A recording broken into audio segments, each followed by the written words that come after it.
before we talk about Mixoplankton, right? Before we talk about Mixoplankton, I thought we'd talk about plankton. As Aidan said, I've started new, and I'm getting used to finding out oceans and environment and Earth. So, what are plankton? So, plankton are organisms that drift in the oceans, but cannot swim against the water currents or tides. So basically, they will swim up and down in the water column, but it cannot swim against the tides.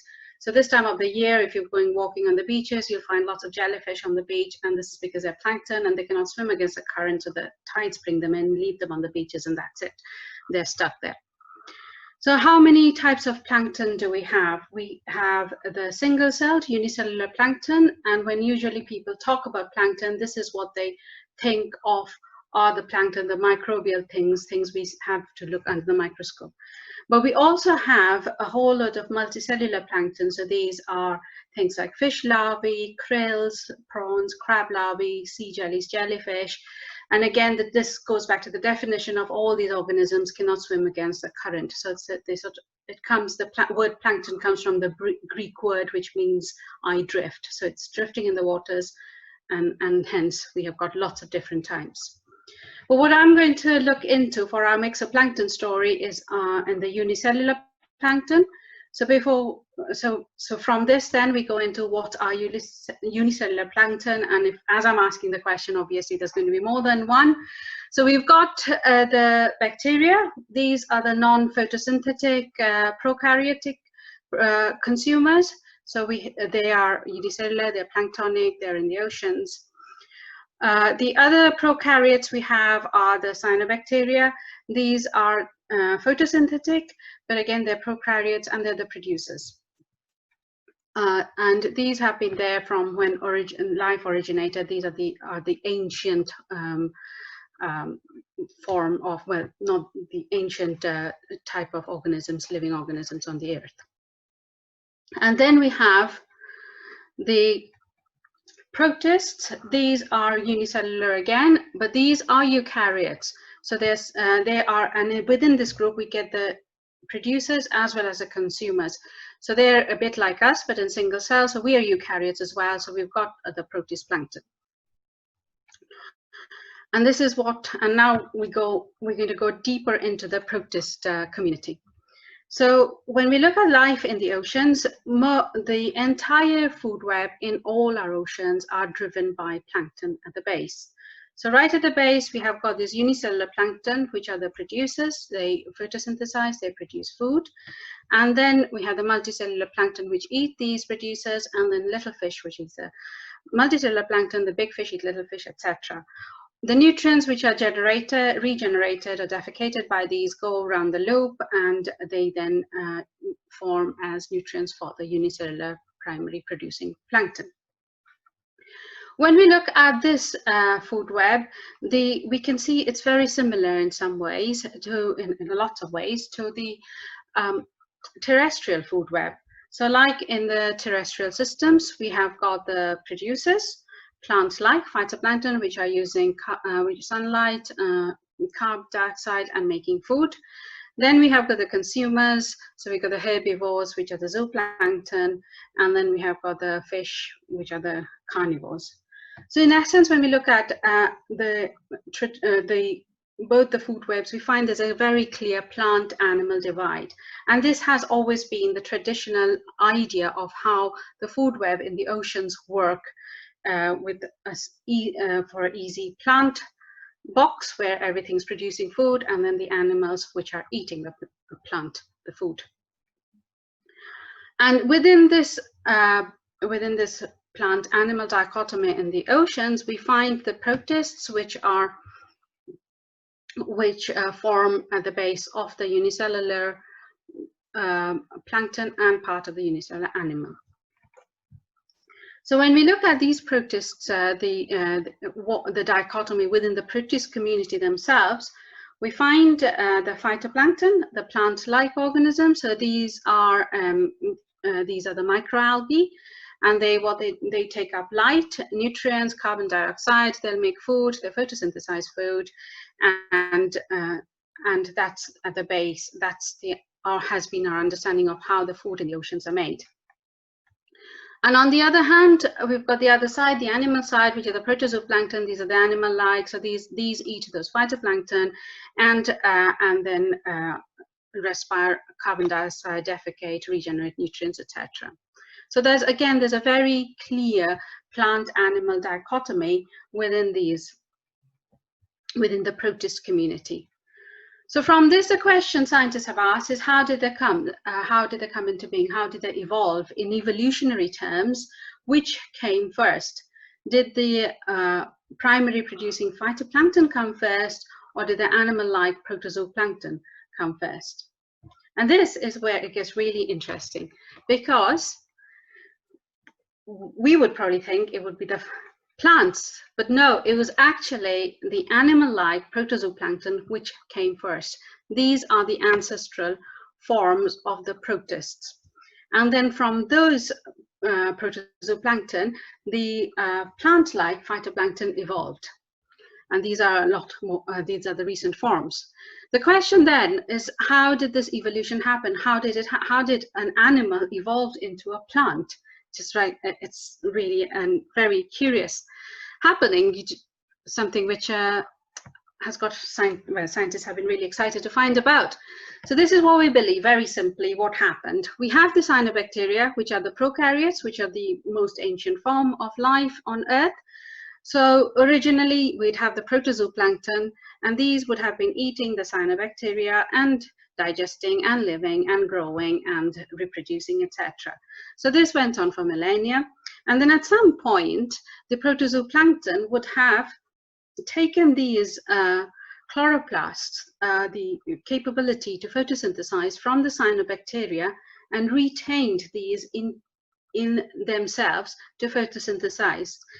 And eventually what would have happened, these protozooplankton would have not only kept the plastids from the cyanobacteria, they would have gradually incorporated them into their genomes, and eventually we have our phytoplankton, which does photosynthesis. And this journey from the ancestral form to the recent phytoplankton it happened over millennia, but the question is what happened in between. So there would have been a process which would have gone from an animal retaining the chloroplast to it becoming a plant and losing its capability to eat. And this is where our mixoplankton come in, our unsung heroes. So what we wanted to say is what happened, and whether the question with this is that these are not new organisms. They have been there, but typically over centuries, people have believed them to be in between phytoplankton and the zooplankton, and therefore not of a great consequence, but just a swap over, sort of a route from one end to the other end of the spectrum. But what we have found is that there's a lot more to the story than just them being an in-between link of the plant animal in the ocean food web. So what we define mixoplankton are as a single cell. They're protists, they're single cell, they're eukaryotes, and they are in the one cell, they're photosynthesizing like plants and eating like animals. So we've got these mixoplankton community. And then we asked, okay, we've got the mixoplankton community, where can we find them? So we set out to look at the different species and try to map them across the different oceans.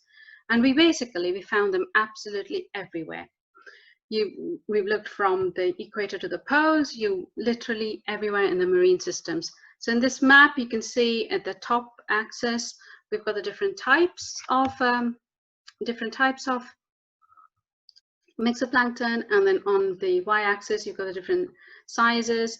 The blank spaces mean that you do not get this type in this size range, so that's why there are no maps in here.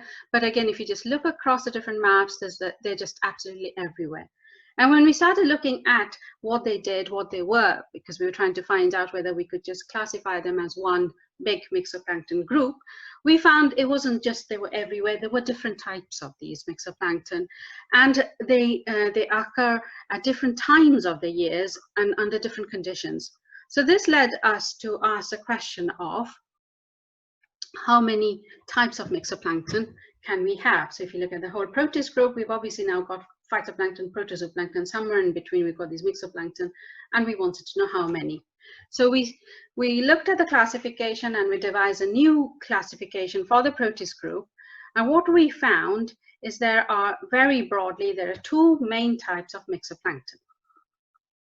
So the first type we have are what we call the constitutive mixoplankton. So these are these have their own photosystems. So they have their own chloroplast in the genome, so they can replicate in some ways. So they're like, in some ways, are like plants, and they're doing photosynthesis. And in addition to that, they're eating. So of the definition of single cell with phototrophy and phagotrophy, but the phototrophy, the great thing about these mixoplankton is they have their own chloroplast, so they can divide these and keep those going while they're also eating into a digestive vacuole and digesting and using it. What we believe as well, that the two things happen synergistically. Originally, we believed it was more like a top-up mechanism, but now what we have seen that it actually, these mixoplankton need both the processes, and they don't use the feeding as a top-up because something is missing from the photosynthesizing part. So here is a video. Traditionally, both of these would have been classified as phytoplankton. So this is a tripos, used to be called a serratium, and this is a fragilidium. And if you went with the traditional dichotomy, both of these would have been within the phytoplankton bracket. And now let's see. So what we've got here are two fragilidiums, and there'll be another one turning up. There we go, three, which has attacked the serratium as a tripos and literally engulfing it. So it literally has, it's like a mouth, opens it and just eats it up. And there you go, they're just eating it up from every direction, and you're going to fight for the last bit. And then they're going to go.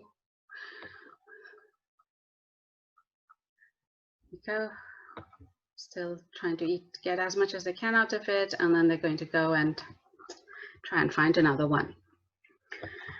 So that was one type. The other type are what we call the non-constitutive mixoplankton. Now, non-constitutive because they do not have any photosynthetic capabilities.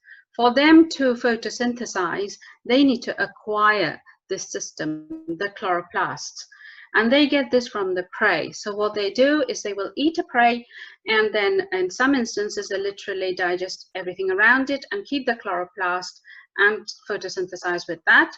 And then they're, on the other hand, they're also eating and digestive other prey items.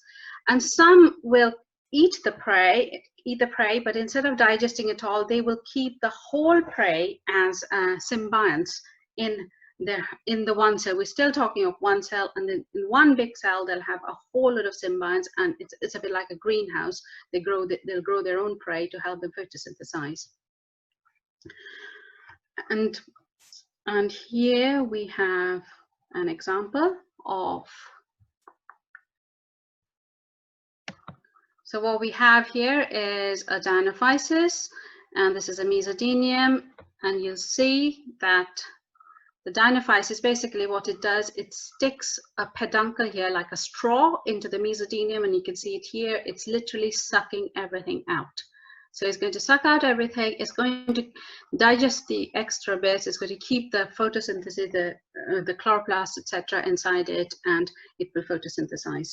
That's how it works. And it can go for quite a long time, for weeks, with the chloroplast it acquires like this. So it doesn't need regular topping up, it can survive for a while. So we found the mixoplankton, we showed they are everywhere. We said, and we we found different types. We said there's more than just 2 types of plankton, protist plankton. We've got now lots of different types. So the next question is, if you're finding something new in science, is what does it matter? Who cares?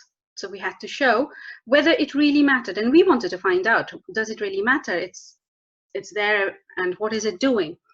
So what I do, as Aidan said, one of the things I do is, well, not one of the things, the main thing I do is make food web simulators, ecosystem models.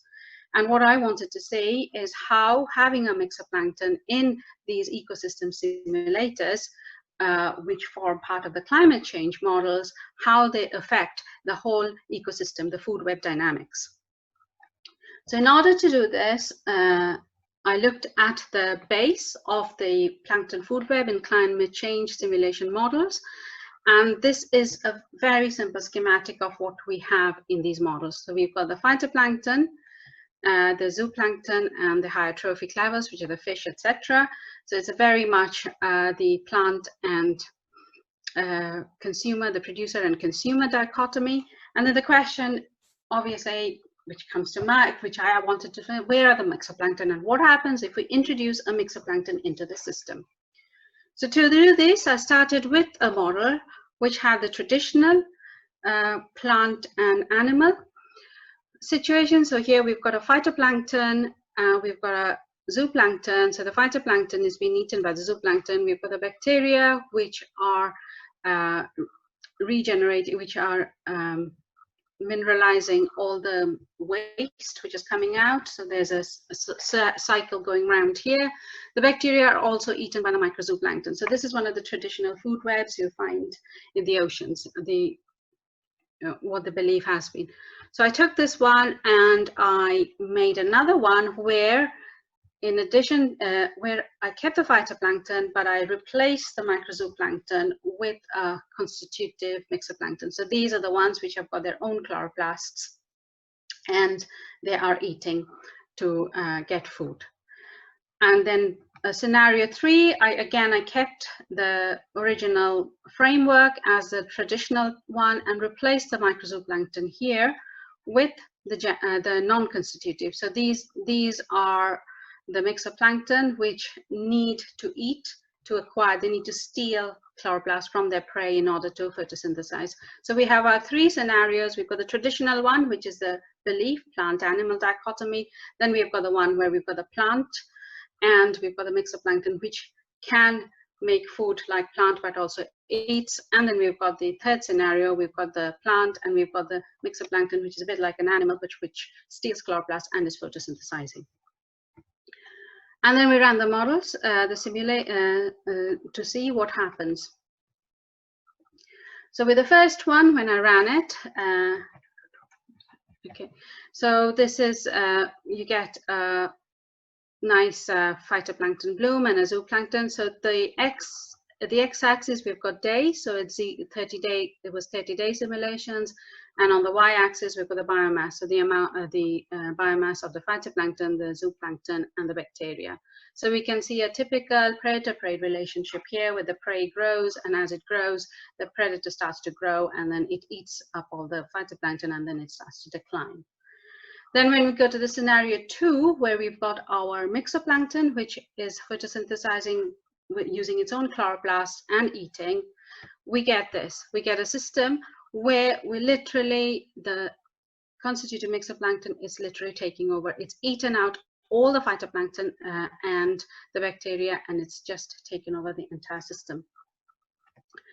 And then when we have it, the other scenario 3, where we've got our mixoplankton, which needs to steal chloroplast from its prey, we find that this does another, it's sort of like a predator-prey relationship, but it still reaches a higher, it essentially eats up, and then when it eats all, it loses all its prey, and it starts to decline, because after a while it will need to top up. Even it can go for weeks and months, but some of these things will need to top up, and therefore the population starts declining. So in a sense, what we found was that it's very different depending on how we frame, how we design our food web, what we put as a component, we get a very, very different output. And we looked at lots of different things from it, like production and use, etc. And I'll show you the carbon production, because this is directly related to the food production. And again, when we look at it with the traditional versus the other two scenarios, there's a massive difference. So in here we have got y-axis is the C fixation, carbon fixation, or production, primary production. So we can see there's a massive difference in how much we get depending on which food web we use. So in a sense, what we find is that the presence of Mixoplankton in the food web simulators makes a big difference in what happens to the ecosystem dynamics. We also have found out now that with our mapping of the biogeography of the earth, that they are absolutely everywhere in the real oceans. We have known this is what we have known for a long time. Plankton help to run the earth, but now we also know that Mixoplankton are very important members of the plankton community.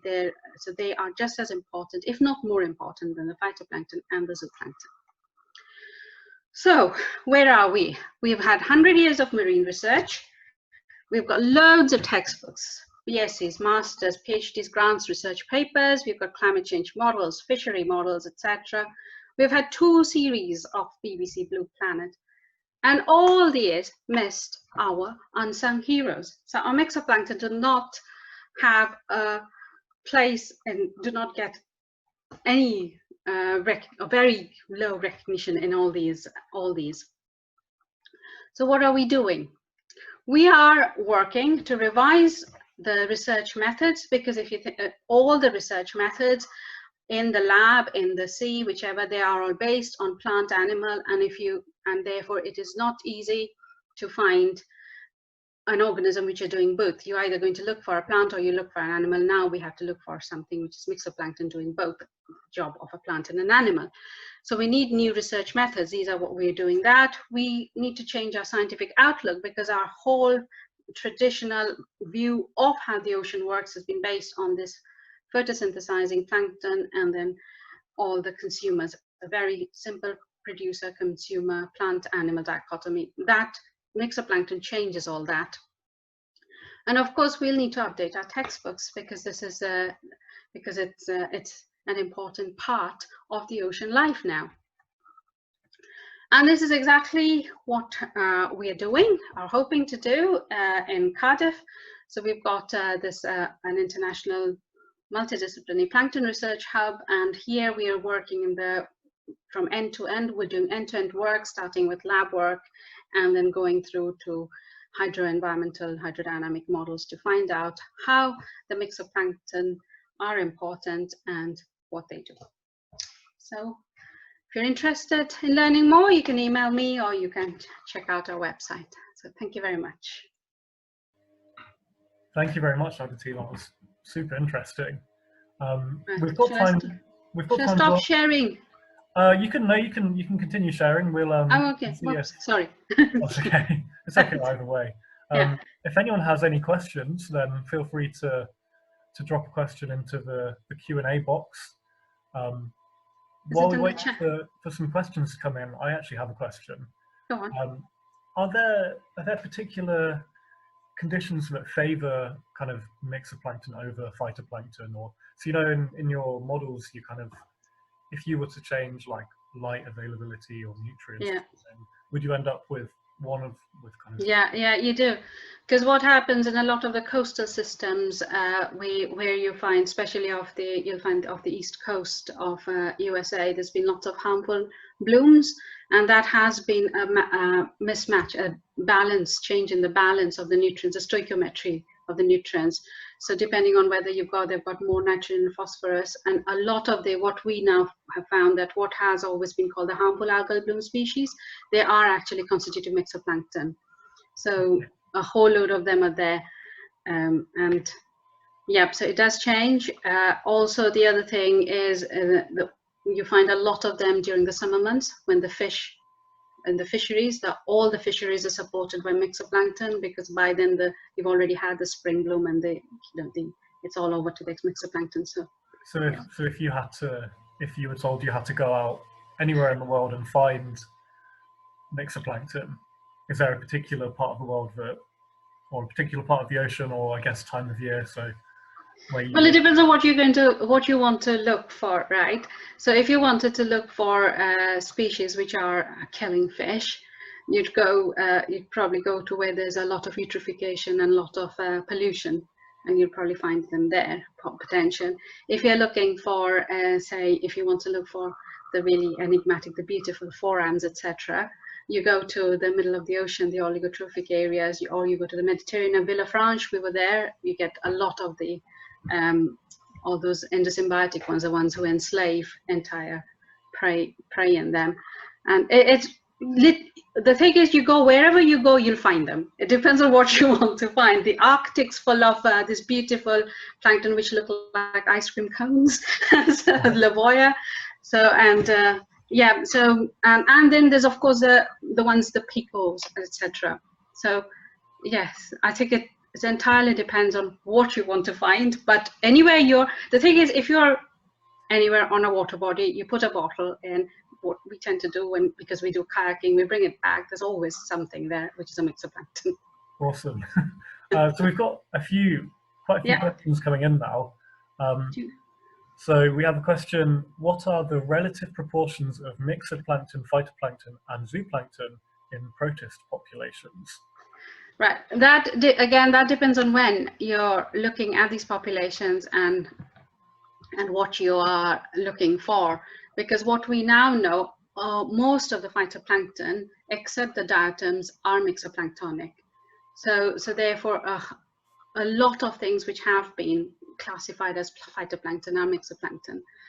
And at least 50% of what have been classified as the protozooplankton, the animal-like single-celled organisms, they are as well mixoplankton as well.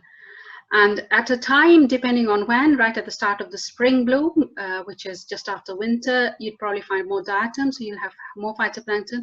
But there's been a recent study done by colleagues in Israel, and the coccolithophores, now they have found that they're mixoplankton as well. Oh. So there's it's just so far what we have looked at, when we look at all the protist groups, other than diatoms, there's mixoplankton in most of them. So I guess now you know what you're looking for suddenly there. Yes, that has been the difference, because the reason people haven't found them is because they haven't been looking mostly. And there are some mixoplankton, they only need to eat one bacteria, and this is in the middle of the Atlantic, they'll only need to eat one bacteria in 3-4 days, and they're doing, and that's because they need we believe they need the iron from them. So awesome. Yeah, okay. Another question, we have a question from Jazz. Jazz asks, how does the evolutionary path of mixoplankton and phytoplankton that live in the ocean relate to the evolution of mixotrophs in freshwater? I haven't done freshwater, so I have looked at the freshwater system. I know Harriet Jones did in 1989 and 88. So Dan Stoker is the one who led the marine ones, which is where I have gone with work-wise. And Harriet Jones did a classification of mixotrophic protists in freshwater. And at the time when I brought this together in the protist functional group paper, is that the classifications were very similar, and the belief in the freshwater and the marine systems were very similar there. But beyond that, they're everywhere. But I can't say the evolution. I'd expect the evolution would be pretty similar in the sense, because it's a protist evolution. And what is interesting in the marine evolution is that it's not a one-directional. This has also been really curious. It's happened over millennia, and it's happened different ways. So it started with the protozooplankton, went to the phytoplankton, but it's gone back. So we have got phytoplankton which have also lost the ability to eat and then gained it and went back to being mixoplankton. So it's a reversible process, which it's a very curious thing. But freshwater, I'm sorry, I don't know so much. I would assume it's very similar because it's a protist, but I'm not going to say anything. Is there a decent fossil record of mixed? I guess if stuff like coccolithophores can be mixotrophic, then well, the problem is you can have the records of, say, the coccolithophores, the forams, the radiolarians, but the symbionts don't always get captured in fossils. And the other ones, they are the dinoflagellates. You can't get them. They are what we call squishy ones. So you don't really tend to get them in fossils. So, but that is something which I know Carrie was in the thing. I've been talking sort of to look at, because I think with these 4 animals, we cannot grow them in the lab. So we have to do field experiments to find out how they grow, what they do. So the very little is known from the mixoplankton side of things, but a lot is known from fossil records. So there's something to do. Yeah, another exciting thing to add to the list of research. So we have one final question from Dominic. Yes. Dominic asks, do EMCM mixotrophs mainly act through ectosymbiosis or endosymbiosis? Okay, so when we did in 2016, when we did our classification, at that time we put them all under the E and called them endosymbiotic. But since then we have found all these curious dinoflagellates which have it as ectosymbiosis, and we are writing a paper at the moment. And what we are now putting in, this is not going to make us popular with the big modelers, is a new grouping again, which we are calling the ectosymbiotic ones. So yes, Dominic, they do, there will be E, in addition to E essentium, we're now going to put an R essentium, because we believe that's more reduced. Ectosymbiosis is more reduced reduced in the symbiotic nature than an endo one. I hope that answers the question. So the models are about to get even more complicated. Well, yes, it's more to trying and getting people to want to put in a box, because I sort of live in the between modelers and and experimentalists, and it's modelers want to put everything in as little one box as possible, and getting them to agree to put one box. And then this is why it's been an interesting journey. But we have had one of my PhD students, where she's a postdoc now, she replaced all the boxes in ASM, which is a European regional seas model, which is run out of Plymouth and used by Met Office. She replaced all the protist plankton with the perfect beast, the mixoplankton model. And that's really interesting. We're waiting for her final paper, but she's shown really interesting things. So yeah, it will be interesting. Lots to do. Awesome. Great. I think that we're just about running out of time. So thank you very much. Yeah, well thank you, everyone. Thanks for answering questions. I think somebody has put their hand up, but they're gone. I saw a hand up, but because there are Q&As and there's also chats on there. They're 2 different things. Yeah, I can't see any. Okay, no. Okay, that's fine. Oh, okay.